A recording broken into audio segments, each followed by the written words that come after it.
നമസ്കാരം. ഇന്ന് നമ്മൾ സംസാരിക്കാൻ പോകുന്നത് ഭൗതികശാസ്ത്രത്തെ തന്നെ മാറ്റിമറിച്ച ഒരു സംഭവത്തെപ്പറ്റിയാണ്, ലോറൻസ് സൈക്ലോട്രോൺ. ശരിക്കും പറഞ്ഞാൽ ആറ്റങ്ങൾക്കുള്ള ഒരു റേസ് ട്രാക്ക്. അപ്പോ ഒന്ന് ആലോചിച്ചു നോക്കും, ഒരു പൊടിത്തരിയേക്കാൾ എത്രയോ ചെറുതാണ് ഒരു ആറ്റം അല്ലേ? അങ്ങനെയുള്ള ഒന്നിനു വേണ്ടി എങ്ങനെയാണ് നമ്മളൊരു റേസ് ട്രാക്ക് ഉണ്ടാക്കുക? ഭയങ്കര കൗതുകം തോന്നുന്നൊരു ചോദ്യമല്ലേ? പക്ഷേ ഈയൊരു ചോദ്യത്തിൽ നിന്നാണ് സൈക്ലോട്രോൺ എന്ന ആശയം തന്നെ ഉണ്ടാവുന്നത്. ഇത്രയും വലിയ സങ്കീർണമായ ഒരു മെഷീൻ, പക്ഷെ ഇത് പ്രവർത്തിക്കുന്നത് വളരെ സിമ്പിളായ ഭയങ്കര എലഗന്റായ ഒരു ഫിസിക്സ് പ്രിൻസിപ്പിളിന്റെ അടിസ്ഥാനത്തിലാണ്. എന്താണെന്നല്ലേ? കണികകളുടെ ഒരു മാഗ്നറ്റിക് ഡാൻസ് എന്ന് വേണമെങ്കിൽ പറയാം. നമുക്ക് നോക്കാം അതെന്താണെന്ന്.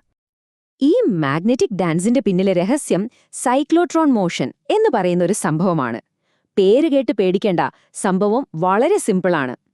നിങ്ങൾ ചാർജുള്ള ഒരു കണികയെ ഒരു കാന്തിക മണ്ഡലത്തിലൂടെ കടത്തിവിട്ടാൽ എന്ത് സംഭവിക്കും? അത് നേരെ പോവില്ല, പകരം ഇങ്ങനെ വളഞ്ഞു പോകാൻ തുടങ്ങും. ആ വളഞ്ഞ പാത, അത് തന്നെയാണ് സൈക്ലോട്രോൺ മോഷൻ. ഇത്രയുള്ളൂ. ഇത് മനസ്സിലാക്കാൻ ഒരു എളുപ്പ വഴിയുണ്ട്. ആ കാന്തിക മണ്ഡലമില്ലേ, അതിനെ നമുക്ക് കാണാൻ പറ്റാത്ത ഒരു റൗണ്ട് ട്രാക്ക്, ഒരു ഗൈഡ് റെയിലായിട്ട് സങ്കൽപ്പിക്കാം. ആ ട്രാക്കിൽ കയറിക്കഴിഞ്ഞാൽ പിന്നെ ആ കണികയ്ക്ക് നേരെ പോകാൻ പറ്റില്ല. ആ റെയിൽ അതിനെ ഇങ്ങനെ വട്ടം കറക്കിക്കൊണ്ടേയിരിക്കും. ഓക്കേ, അപ്പോ കണികയെ വട്ടം കറക്കാൻ നമ്മൾ പഠിച്ചു. പക്ഷെ അതുകൊണ്ട് മാത്രമായില്ലല്ലോ, അതിന് നല്ല സ്പീഡ് കൊടുക്കണ്ടേ? അപ്പോ ഈ വെറും ഒരു വളവിനെ, ഒരു സിമ്പിൾ ടേണിനെ എങ്ങനെയാണ് ശാസ്ത്രജ്ഞന്മാർ ഒരു പവർഫുൾ ആക്സിലറേറ്ററാക്കി മാറ്റിയത്? അതാണ് അടുത്ത സ്റ്റെപ്പ്. ഇവിടെ ശരിക്കും പറഞ്ഞാല് രണ്ട് കളിക്കാരുണ്ട്, രണ്ട് ഫോഴ്സസ്. ഒന്ന് മാഗ്നറ്റിക് ഫീൽഡ്. അതിന്റെ പണി സിമ്പിളാണ്. ഒരു സ്റ്റിയറിംഗ് വീൽ പോലെ കണികയെ വട്ടം കറക്കുക, അത്രയുള്ളൂ. രണ്ടാമത്തെ ആള് ഇലക്ട്രിക് ഫീൽഡ്. അതാണ് ഹീറോ. പുള്ളിയാണ് ആക്സിലറേറ്റർ. കണികയ്ക്ക് സ്പീഡ് കൊടുക്കുന്നത് ഈ ഇലക്ട്രിക് ഫീൽഡാണ്. അപ്പോ ഇതെങ്ങനെയാ വർക്ക് ചെയ്യണതെന്ന് നോക്കാം. 4 സ്റ്റെപ്പേ ഉള്ളൂ. 1, നമ്മളൊരു കണികയെ ഇതിന്റെ നടുക്കോട്ടിട്ട് കൊടുക്കുന്നു. 2, മാഗ്നറ്റിക് ഫീൽഡ് ഉടനെ അതിനെ പിടിച്ചു വളയ്ക്കുന്നു, ഒരു റൗണ്ട് കറക്കാൻ തുടങ്ങുന്നു. 3, കറങ്ങുന്നതിനിടയിൽ നമ്മുടെ ഇലക്ട്രിക് ഫീൽഡ് വന്നിട്ട് അതിനൊരു തള്ളു കൊടുക്കുന്നു, ഒരു കിക്ക്. 4ാമത്തെ സ്റ്റെപ്പ്, ആ കിക്ക് കിട്ടുമ്പോൾ സ്പീഡ് കൂടും. അപ്പൊ അതിന്റെ കറങ്ങുന്ന പാത കുറച്ചുകൂടെ വലുതാവും, ഒരു സ്പൈറല് പോലെ. അപ്പോ ഇതാണ് ഇതിലെ ട്രിക്ക്. ഓരോ തവണ കറങ്ങുമ്പോഴും ഇലക്ട്രിക് ഫീൽഡിൽ നിന്ന് ഒരു കിക്ക് കിട്ടും. ഓരോ കിക്കിലും സ്പീഡ് കൂടും. സ്പീഡ് കൂടുമ്പോഴോ ആ സ്പൈറൽ പാത ഇങ്ങനെ വലുതായി വലുതായി വരും. അതായത് നടുക്ക് നിന്ന് തുടങ്ങി പുറത്തേക്കിങ്ങനെ ചുരുൾ നിവർന്നു വരുന്നതുപോലെ. ഇനിയാണ് ഇതിലെ ഏറ്റവും വലിയ മാജിക് വരുന്നത്, സൈക്ലോട്രോൺ ഫ്രീക്വൻസി. സംഭവം എന്താണെന്ന് വെച്ചാൽ, ഒരു സെക്കൻഡിൽ ഈ കണിക എത്ര തവണ കറങ്ങുന്നു എന്ന കണക്കാണ്. പക്ഷേ ഇവിടെയാണ് അത്ഭുതം. കണികയുടെ സ്പീഡ് കൂടിയാലും അത് കറങ്ങുന്ന പാത വലുതായാലും ഒരു സെക്കൻഡിലെ കറക്കത്തിന്റെ എണ്ണം മാറില്ല. അത് കോൺസ്റ്റന്റ് ആയിരിക്കും. സ്പീഡിൽ പോകുമ്പോൾ കൂടുതൽ ദൂരം സഞ്ചരിക്കണം, എന്നിട്ടും അതേ സമയം കൊണ്ട് കറക്കം പൂർത്തിയാക്കുന്നു. ഈ ഒരൊറ്റ ഐഡിയ കാരണമാണ് സൈക്ലോട്രോൺ വർക്കിംഗ് എന്നത്. കാരണം എപ്പോഴാണ് അടുത്ത കിക്ക് കൊടുക്കേണ്ടതെന്ന് കൃത്യമായി ടൈം ചെയ്യാൻ പറ്റും. ഓക്കേ, അപ്പൊ സൈക്ലോട്രോൺ എങ്ങനെ വർക്ക് ചെയ്യുമെന്ന് നമുക്ക് മനസ്സിലായി. ഇനി ഇതൊരു ഒറ്റപ്പെട്ട കണ്ടുപിടുത്തമായിരുന്നു? അല്ല, ഇതിനൊരു വലിയ കുടുംബം തന്നെയുണ്ട്.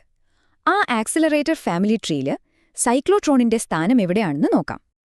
നിങ്ങൾ ഫിസിക്സ് പഠിക്കുകയാണെങ്കിൽ, പ്രത്യേകിച്ച് BSc തലത്തിൽ സൈക്ലോട്രോൺ എന്തായാലും പഠിക്കാനുണ്ടാവും. കാരണം ഇത് ഭൗതികശാസ്ത്രത്തിലെ ഒരു പാരമ്പര്യത്തിന്റെ ഭാഗമാണ്. Cockcroft Walton accelerator, van de Graaff generator, linac, synchrocyclotron, ഈ പേരുകളെല്ലാം കേട്ടിട്ടുണ്ടാവും. ഇവരുടെയെല്ലാം കൂട്ടത്തിലെ ഒരു പ്രധാനിയാണ് നമ്മുടെ സൈക്ലോട്രോൺ. അപ്പോ ഒരു കാര്യം നമ്മൾ ഓർത്തുവെക്കണം, ലോറൻസ് സൈക്ലോട്രോൺ ഒരു തുടക്കക്കാരനായിരുന്നു, ഒരു പയനിയർ. ഇന്നത്തെ ഭീമാകാരമായ സർക്യുലർ ആക്സിലറേറ്ററുകളിലേക്കുള്ള വഴി തുറന്നത് ഈ ഡിസൈനാണ്. ശരിക്കും പറഞ്ഞാൽ ഇതായിരുന്നു ആ ആദ്യത്തെ വലിയ സ്റ്റെപ്പ്. പക്ഷെ ഏതൊരു ടെക്നോളജിക്കും അതിൻ്റെതായ പരിമിതികളുണ്ടാവുമല്ലോ. സൈക്ലോട്രോണിനും അതുണ്ടായിരുന്നു. കണികകളെ കൂടുതൽ വേഗത്തിലാക്കാൻ ശ്രമിച്ചപ്പോൾ ഒരു പ്രശ്നം വന്നു. സ്പീഡിനൊരു സീലിംഗ്, ഒരു പരിധി. ആ പരിധിയിലെത്തിയപ്പോൾ എന്ത് സംഭവിച്ചു എന്ന് നോക്കാം. ഈ ലിമിറ്റിന് ഒരു പേരുണ്ട്, റിലേറ്റിവിസ്റ്റിക് ലിമിറ്റ്. ഇവിടെയാണ് ഐൻസ്റ്റൈന്റെ തിയറി വരുന്നത്. ഒരു കണിക പ്രകാശവേഗതയുടെ അടുത്തേക്കെത്തുമ്പോൾ അതിന്റെ മാസ് അല്ലെങ്കിൽ പിണ്ഡം കൂടാൻ തുടങ്ങും.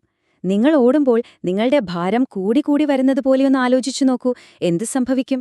നിങ്ങളുടെ വേഗത കുറയുമല്ലേ? അത് തന്നെയാണ് ഇവിടെയും സംഭവിച്ചത്. ഭാരം കൂടിയ കണികയുടെ വേഗത കുറഞ്ഞു. അപ്പോ അടുത്ത കിക്ക് കിട്ടേണ്ട സമയത്ത് അത് എത്തേണ്ട സ്ഥലത്തെത്തിയില്ല. മൊത്തം സിസ്റ്റത്തിന്റെ താളം തെറ്റി. പക്ഷേ ഇതൊരു പരാജയമായി കാണാൻ പറ്റില്ല. നേരെ മറിച്ച് ഈ പ്രശ്നം പുതിയ കണ്ടുപിടുത്തങ്ങൾക്ക് വഴിവെച്ചു. ഈ ലിമിറ്റ് എങ്ങനെ മറികടക്കാമെന്ന് ശാസ്ത്രജ്ഞർ ചിന്തിച്ചു.